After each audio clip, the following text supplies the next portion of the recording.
My name is Katherine Morrison, and I've spent 32 years being the disappointment in a family that measures success by corporate ladder climbing and impressive job titles. The Morrison family wasn't wealthy, but we were solidly middle class with upper-class aspirations. My father, Robert Morrison, worked as a regional sales director for a pharmaceutical company. My mother, Susan, was a human resources manager at a manufacturing firm. They'd built comfortable lives and had very specific ideas about what career success looked like. My younger brother, Michael, was the golden child who understood the game perfectly. After college, he joined TechVantage Solutions, a mid-sized software company with about 800 employees, as a junior account manager. He worked his way up methodically: account manager, senior account manager, account director.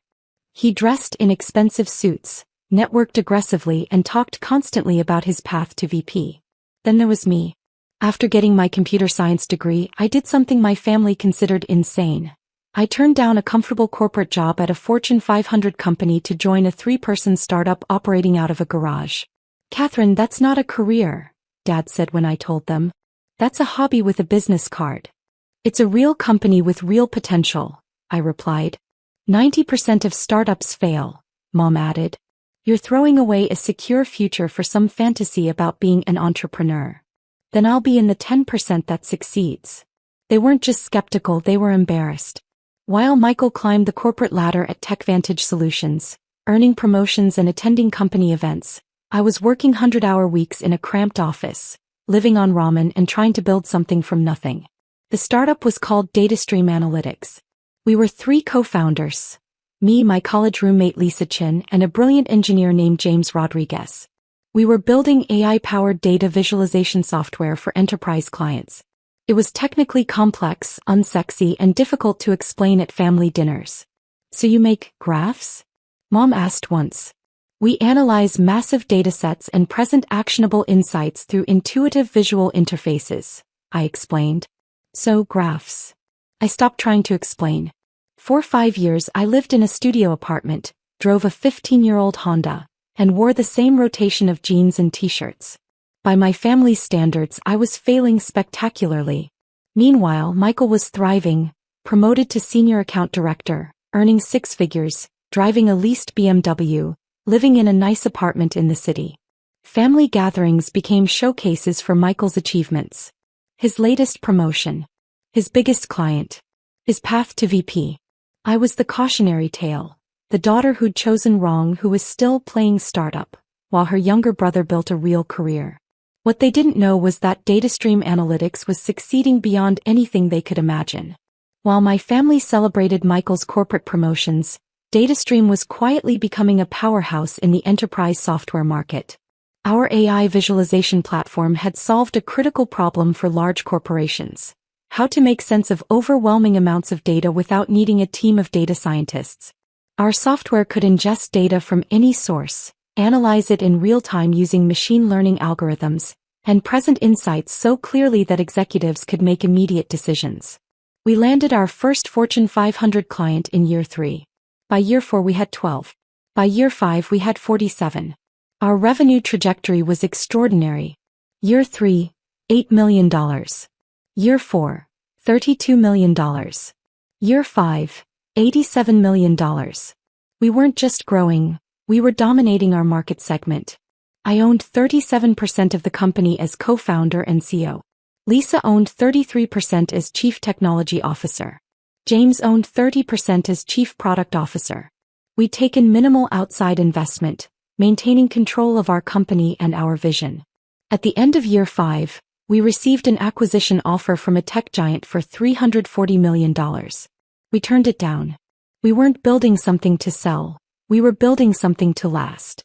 Year 6 brought us to $156 million in revenue and a valuation of $890 million. We employed 312 people across 4 offices. I was no longer a startup founder playing at business. I was CEO of a company approaching unicorn status.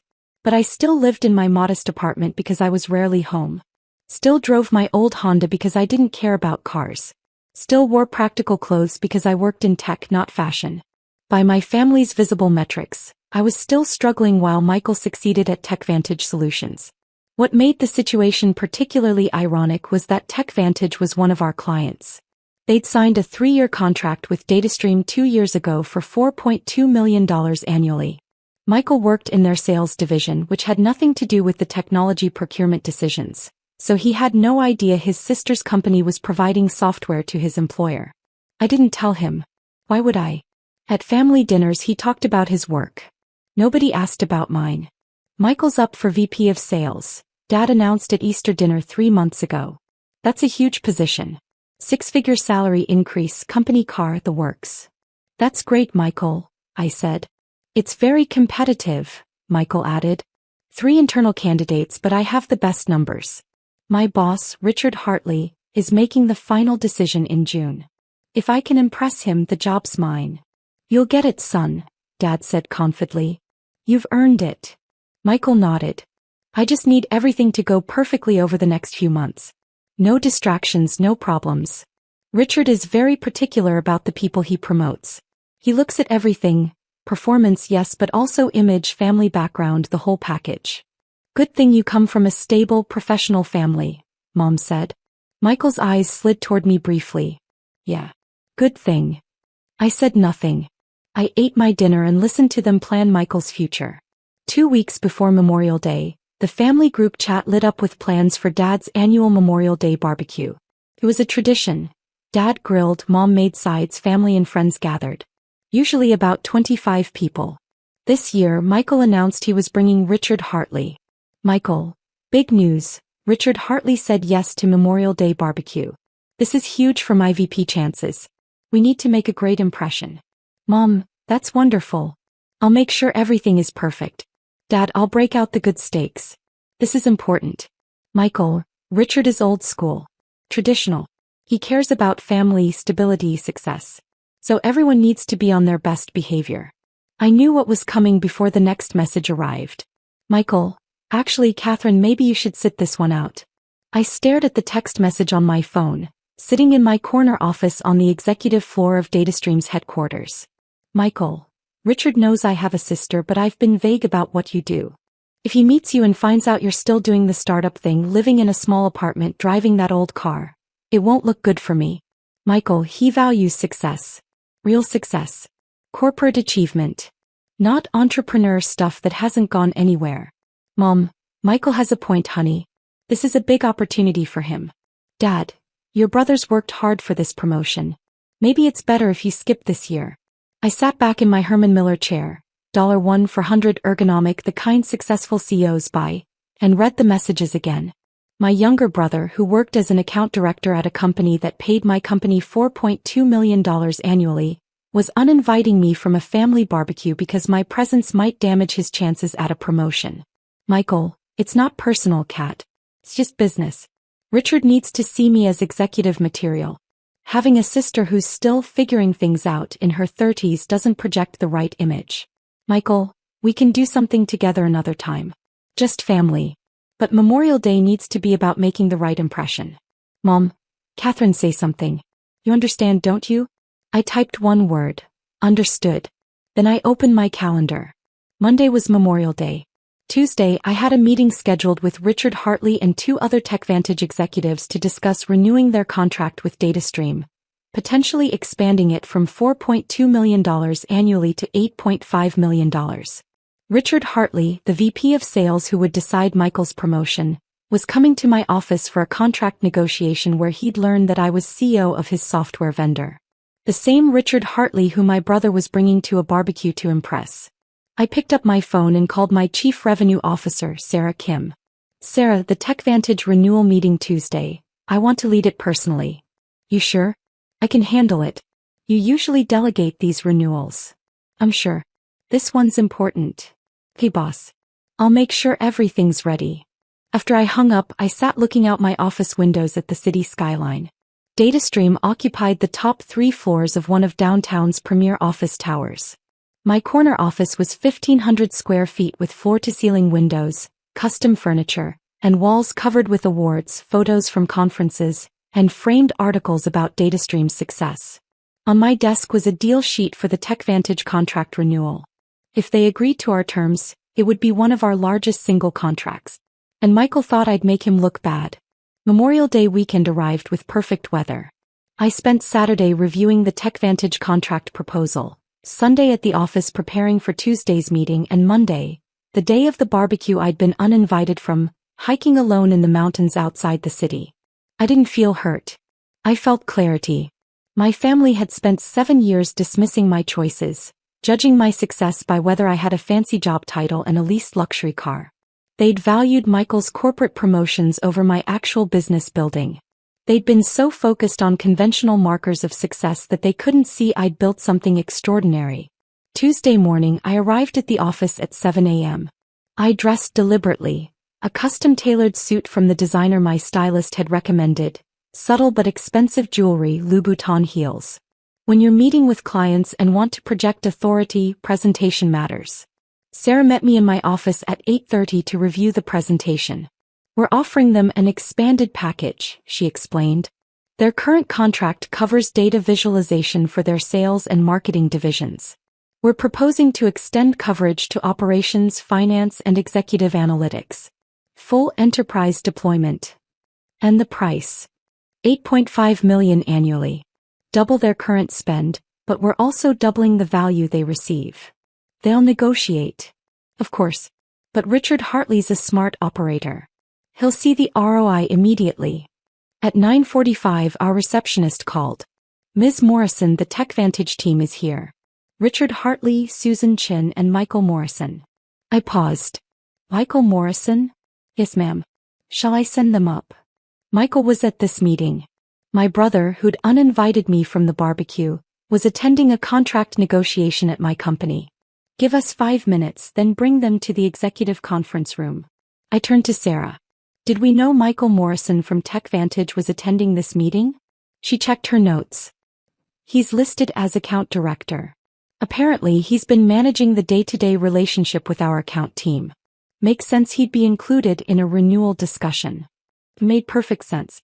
And it made this about to become very interesting. I walked to our executive conference room.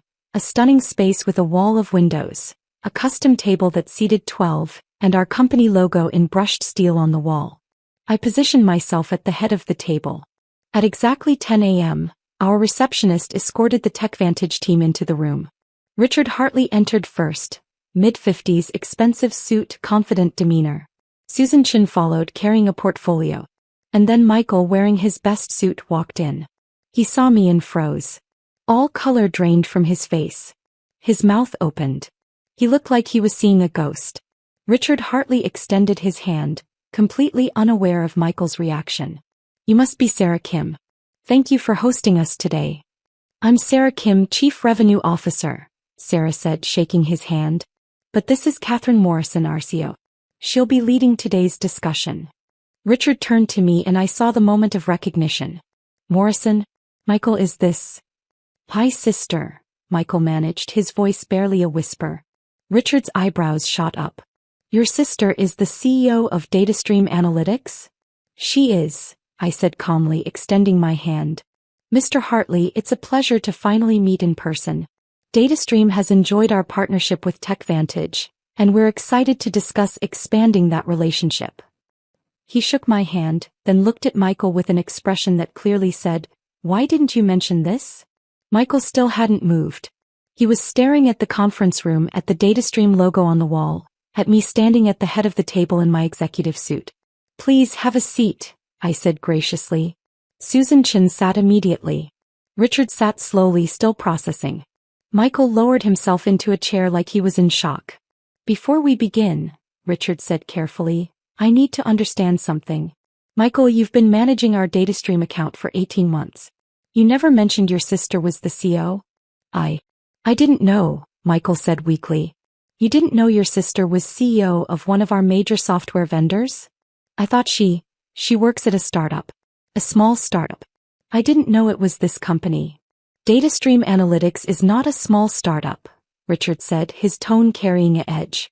They're one of the fastest growing enterprise software companies in the sector. They have 300 employees, over 100 Fortune 500 clients, and revenue north of $150 million. That's not a garage operation. I didn't know, Michael repeated. I decided to move things along. Shall we discuss the contract renewal? I know everyone's time is valuable. For the next 40 minutes, I walked Richard and Susan through our proposal. I presented with the polish and confidence of someone who'd done this hundreds of times, because I had. I showed them ROI projections, case studies from similar enterprises, and our technology roadmap for the next 2 years.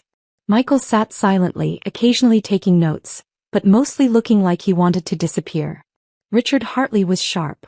He asked excellent questions about scalability, security protocols, and integration with their existing systems. I answered each one precisely, demonstrating deep knowledge of both our technology and his company's needs. Your current contract covers sales and marketing analytics, I said, pulling up a dashboard on the screen. Our software has helped TechVantage increase sales efficiency by 32% and reduce customer acquisition costs by 18%. Those are significant gains. Agreed, Richard said. We've been very satisfied with the results. The expanded proposal brings that same capability to your entire organization. Operations can optimize supply chains. Finance can identify cost savings in real time. Your executive team can make data-driven decisions across every division. Susan Chin leaned forward, studying the proposal. The price is significantly higher than our current contract. The value is also significantly higher, Sarah interjected. You're moving from a department-level tool to an enterprise-wide platform. The ROI multiplies accordingly. We discussed pricing for 15 minutes. Richard was a skilled negotiator, but so was I. We found middle ground, $7.8 million annually instead of $8.5 million, with performance guarantees that would benefit both sides. I think we have a deal, Richard said finally. Pending final approval from our CFO, but I'm confident this will go through. Excellent, I replied. Sarah will coordinate with your team on contract specifics and implementation timeline. As we stood to conclude the meeting, Richard turned to Michael. Michael, I'm disappointed you didn't know about this connection. Understanding our vendor relationships is part of your job as account director. Your sister's company is a major partner and you should have been aware. I apologize, sir. I should have done better research. You should have. Richard looked at me. Katherine, thank you for a productive meeting. I'm impressed with DataStream's growth and your leadership. 7 years from founding to market leader. That's exceptional execution. Thank you. We're proud of what we've built. As they prepared to leave, Richard paused. Michael mentioned he has a sister at his family's Memorial Day gathering yesterday. I assume that was you. I wasn't at the gathering, I said calmly. I had other plans. Well, it was their loss. He glanced at Michael with an expression I couldn't quite read. We'll be in touch about contract finalization. Michael, I'll see you at the office. After they left, Sarah looked at me with wide eyes. That was your brother? The one who works at TechVantage. That's him. Did he really not know you were CO here? He knew I worked at a startup. He didn't know which one, how large it was, or what I'd built. He never asked. Wow. My assistant buzzed the intercom. Ms. Morrison, Michael Morrison is in the lobby asking if he can speak with you. I looked at Sarah. Give us the room? She nodded and left. A moment later, Michael entered. He looked devastated. Katherine, I don't even know what to say. Start with why you're here. I needed to understand. How long have you been CEO of DataStream? Since founding. 7 years. 7 years. You've been CEO of a major software company for 7 years and I had no idea. Did you ever ask what I did? Did you ever ask about the company I worked for? Did you ever express any interest in my career beyond dismissing it as startup stuff?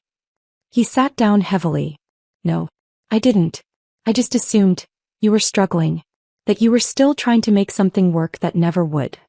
I built a company with $156 million in annual revenue, 312 employees, and contracts with 47 Fortune 500 companies, including yours. TechVantage pays us $4.2 million a year for our software. Soon to be $7.8 million. I manage that account, he said quietly. For 18 months I've been managing the DataStream account at TechVantage. I've attended quarterly business reviews with your account managers. I've approved invoices with your company name. And I never connected that you worked here. Because you never bothered to learn the name of my company. You never asked what DataStream Analytics did or who ran it. You just knew I worked at some startup that wasn't impressive enough to discuss. You're right. God, you're right. He put his head in his hands. I uninvited you from the barbecue because I was embarrassed by you. I told Richard you were still figuring things out. I implied you were unsuccessful. I know. And the entire time you were more successful than I've ever been. You're CEO of a company that's probably worth, what, $1 billion. We're valued at $890 million currently. We'll hit unicorn status within 6 months. He looked up at me and I saw genuine anguish in his expression. I was trying to impress Richard Hartley by excluding you. And now he knows that I excluded my CEO sister from a family event because I thought she'd make me look bad. Do you understand how that makes me look? Like someone with terrible judgment who doesn't understand what real success looks like? He winced. Yeah. Exactly like that. Michael, I'm not angry. I'm disappointed. You had 7 years to ask about my work. 7 years to show interest in what I was building. Instead, you measured me by whether I drove a nice car and lived in an expensive apartment. You couldn't recognize success because it didn't look like your version of corporate achievement. I know. And Katherine, I'm sorry. Truly sorry. For the barbecue, for dismissing your career, for never asking real questions. I was so focused on climbing my ladder that I couldn't see you'd built your own mountain. It was the most self-aware thing I'd ever heard my brother say. What happens now? He asked. With Richard, with the promotion?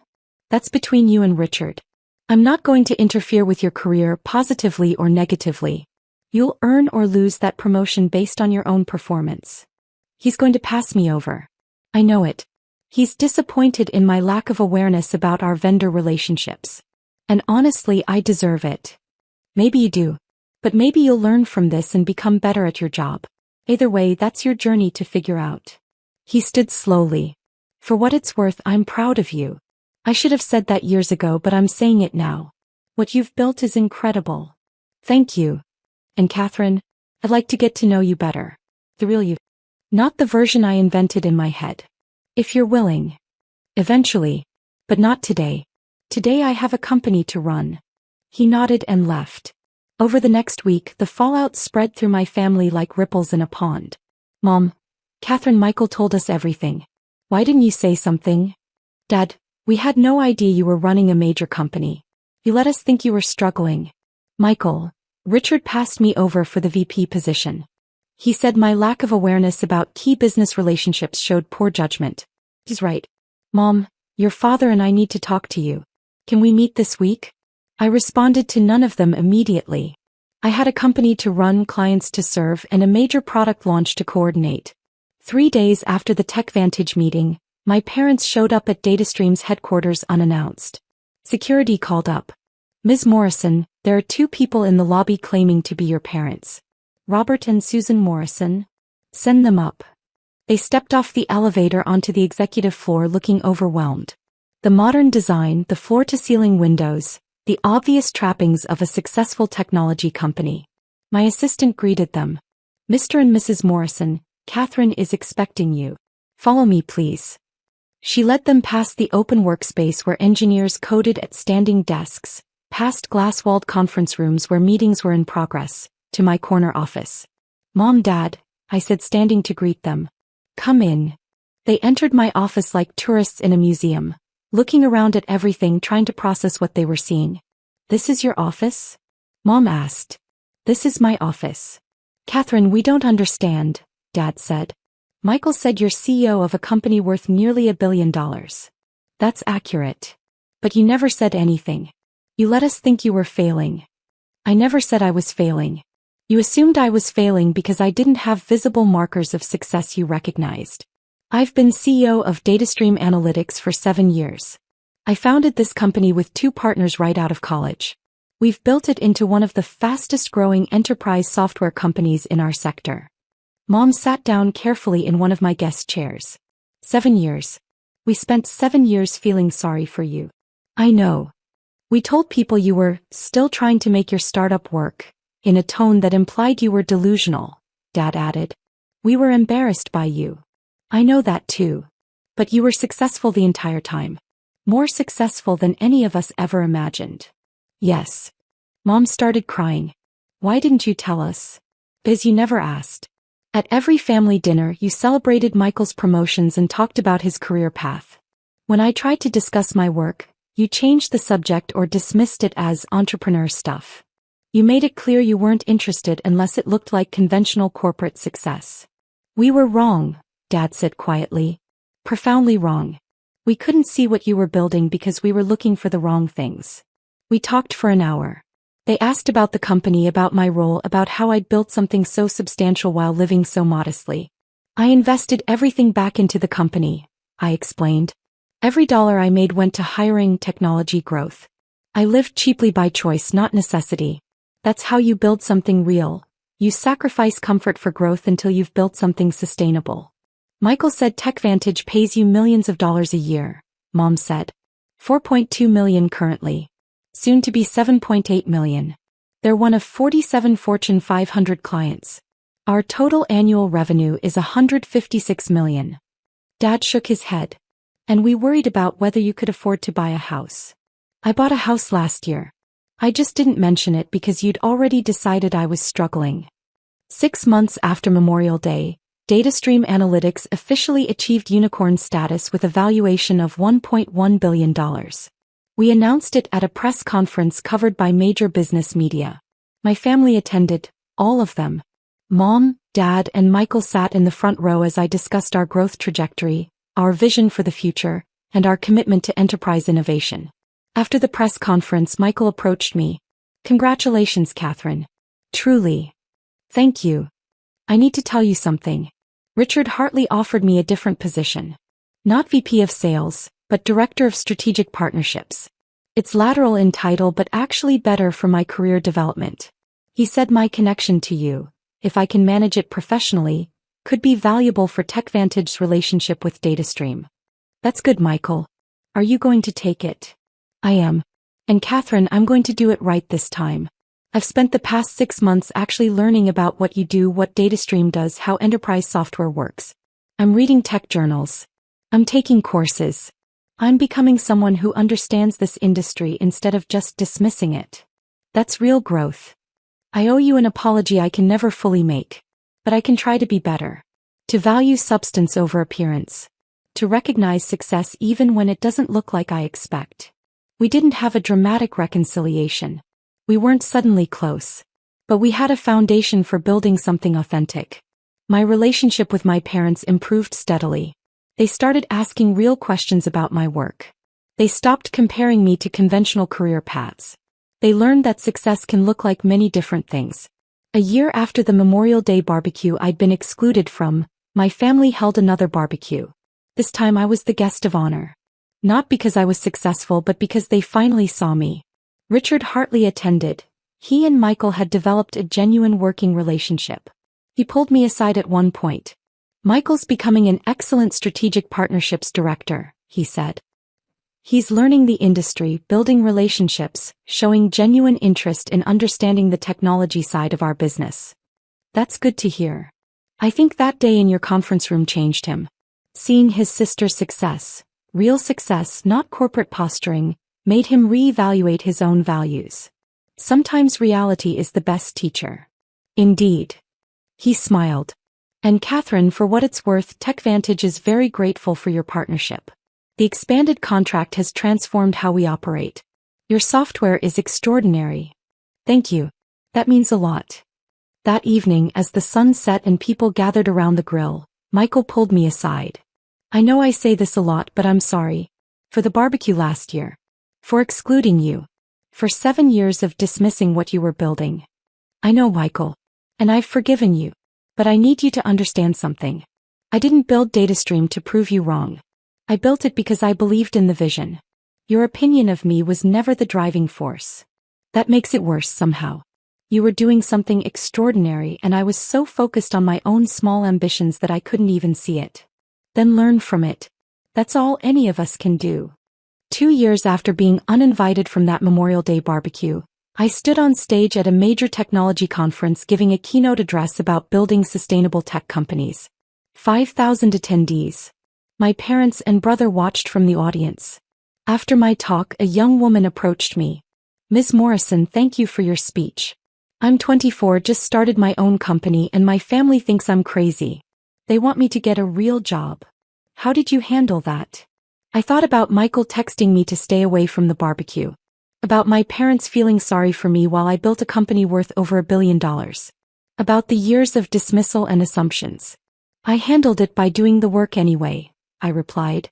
By building something so undeniably successful that their opinions became irrelevant. But here's the important part. I didn't build it to prove them wrong. I built it because it mattered to me. Their validation wasn't the goal. The work itself was the goal. What if they never come around? Then you've still built something meaningful. But in my experience, reality has a way of revealing itself. Truth eventually wins. She thanked me and walked away. My brother was waiting nearby. Good advice, he said. Hard-earned advice. Katherine, can I ask you something? Do you think I'll ever do something as significant as what you've built? That's the wrong question, Michael. The question isn't whether you'll be as successful as me. It's whether you'll build something you believe in. Success isn't a competition. It's finding work that matters to you and executing it well. That's actually helpful. I've had time to think about these things. We stood together watching the conference attendees network and exchange ideas. My younger brother, who'd once been embarrassed by me, now worked to understand me. My parents, who'd dismissed my choices, now celebrated my achievements. But the real victory wasn't their changed perception. It was that I'd built something meaningful while they doubted me, and their doubts had never slowed me down. That Memorial Day, when Michael uninvited me from the barbecue, he thought he was protecting his career from his unsuccessful sister. Instead, he'd been excluding the CEO of a company his employer paid millions of dollars annually. The founder of $1 billion enterprise. Someone who'd chosen substance over appearance and built something extraordinary while he'd been focused on impressing his boss. The irony was almost poetic. But the real lesson wasn't about his misjudgment. It was about staying true to your vision even when the people closest to you can't see it. I'd done that. And in doing so, I'd built something that outlasted their doubts and exceeded their expectations. That's real success. Everything else is just noise.